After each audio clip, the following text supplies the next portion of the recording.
hardwoods are just a group of species that have denser wood or harder wood, obviously, than softwoods or conifers. And these tend to be the deciduous angiosperm trees versus the more primitive pine species that produce cones and cypress trees and those sorts of things. It's also we use hardwoods as a term to describe a forest with an overstory that's dominated by a hardwood species. And the two important things to take into account when you're describing hardwoods, the most important two things is upland hardwoods versus bottomland hardwoods. Upland hardwoods are not flooded. They're not in a floodplain, or a flood would be very rare.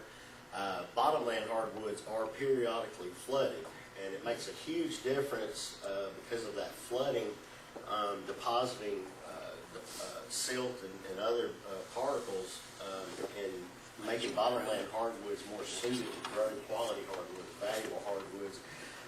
And you can see in this graph here, 46% of the forest land in Alabama is hardwoods, and then you've got 34% being oak pine, and that surprises a lot of people because we think of most of the forest land being pine, and it's certainly where we focus more of our timber management and wildlife management.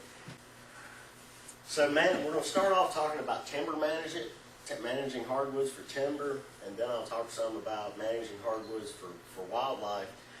The first step is to determine the potential of the site. Now, this is if you're going to be growing hardwoods for economic gain. You want to determine the capacity to produce high-value products. At a minimum, you're going to need straight trees with at least 12 inches DBH, diameter breast height, few defects such as knots and rot, and it's important to remember that quality is the key to value. It doesn't really matter how much wood you produce if all of it's going to be basically used for pulp. Okay, once you have good soils, you have a site that has soils that can produce high quality hardwoods, the value of what you're going to get is largely dependent on species. And that is a function of wood characteristics, but also supply and demand, which is ever changing. Even within a year, certain products are going to change in value depending on supply and demand. And so you really can't predict future hardwood markets. If somebody says they can, they're a lot smarter than I am, or most people. So the focus of your management should be on quality first. And species and soil can interact to affect value. Hardwood species are very sensitive to small differences in soil characteristics. A knowledge of fertility requirements and flooding tolerance is critical to management. So the way that bottomland hardwoods, the reason, as I said before, the reason that their bottomland sites are suited for quality hardwoods is the soil. The same reason why we like to farm a lot of the areas that were in floodplains, because the soil is very rich. Over time, that river has flooded, it's dropped soil particles that is carried from upstream out onto that land and made the soil a lot richer. And you can see in here that you don't have to have a river running through your property to grow bottomland hardwoods. These can, what we call a minor bottom, would be something like a creek. Now, it's important, though, to remember that a creek or a stream that just runs through your property and never floods isn't necessarily going to, that's probably not going to mean you can grow quality bottomland hardwoods. It wouldn't classify as a bottomland hardwoods. The area needs to flood on some sort of interval. The first step for managing hardwoods, and this is true for a lot of, pretty much any forest management, is to do an inventory. And that's going to include acreage, the volume of standing timber by species, and the potential for regenerating the forest with desirable species. And this is one of the cases right here where it's going to be very difficult for a landowner to do this on their own. You need to appraise that. Appraisal is basically determining how much what you have right now is worth.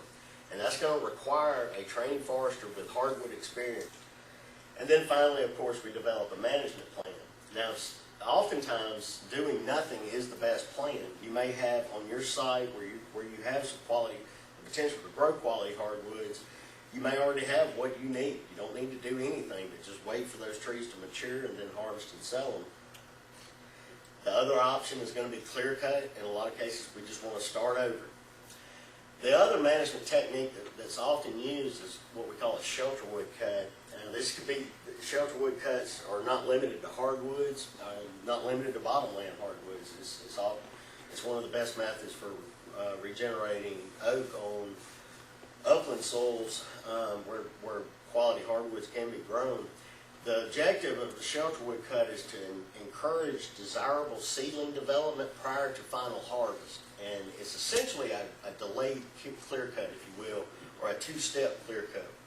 So in a shelter wood, the first step is we take out all the stuff below and leave only the highest quality oaks in there, reducing the canopy coverage by about 50%.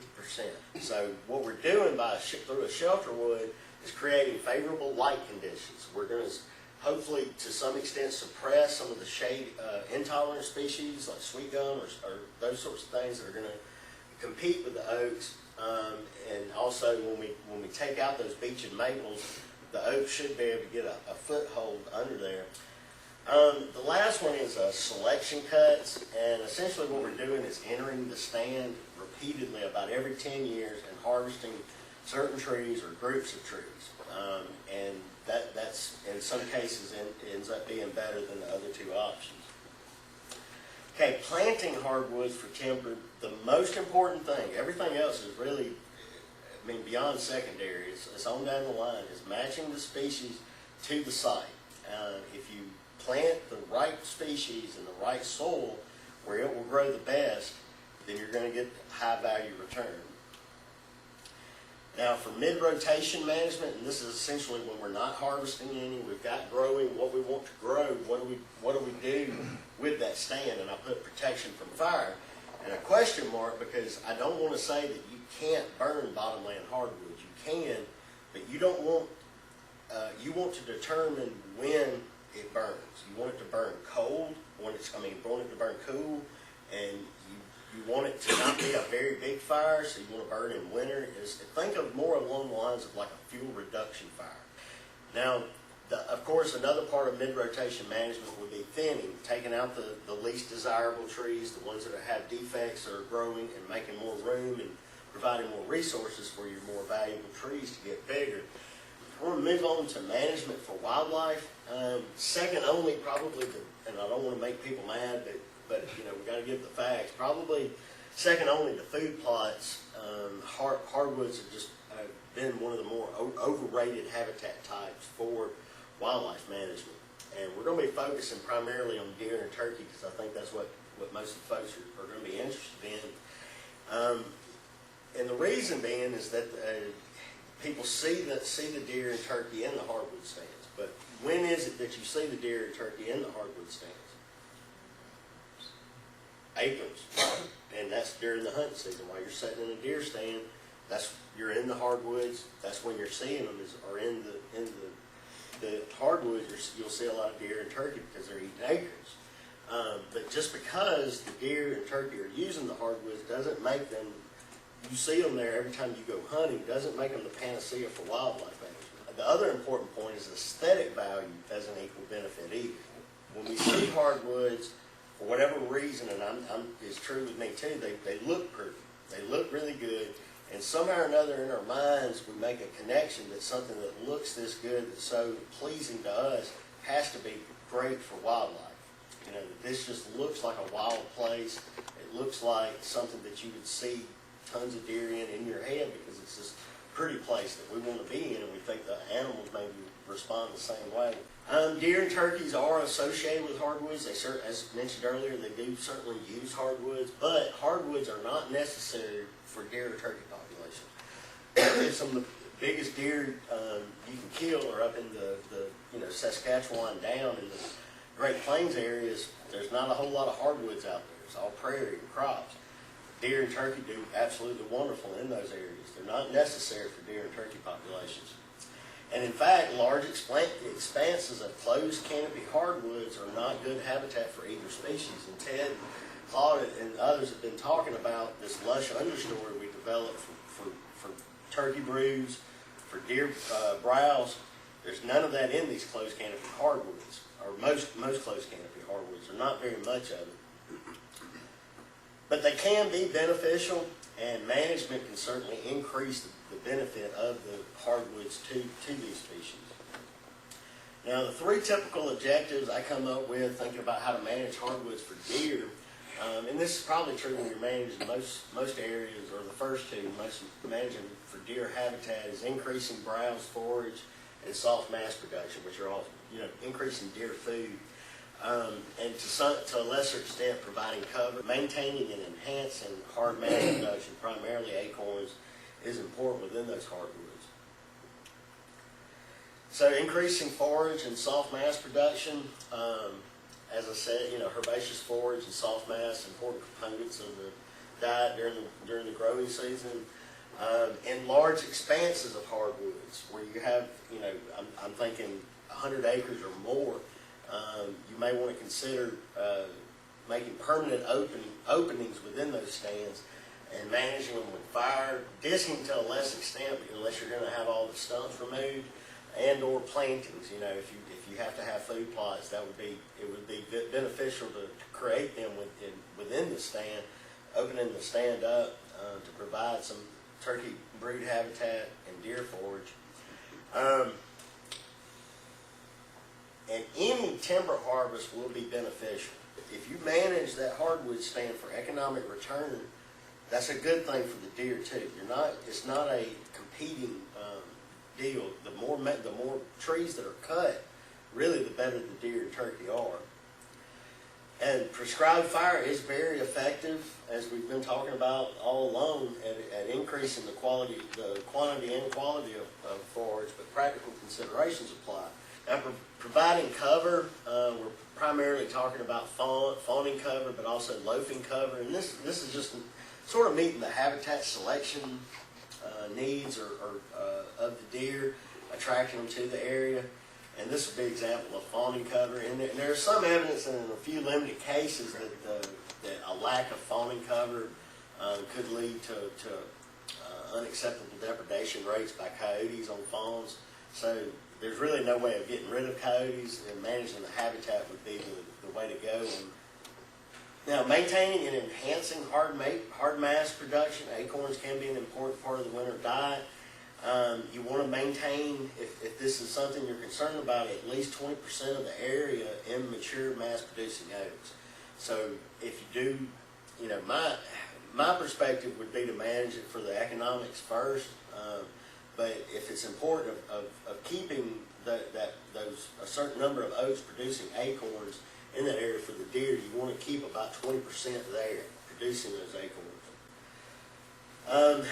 And within hardwood stands, good mass producers, and I put that in quotation marks because that's not that's an objective term.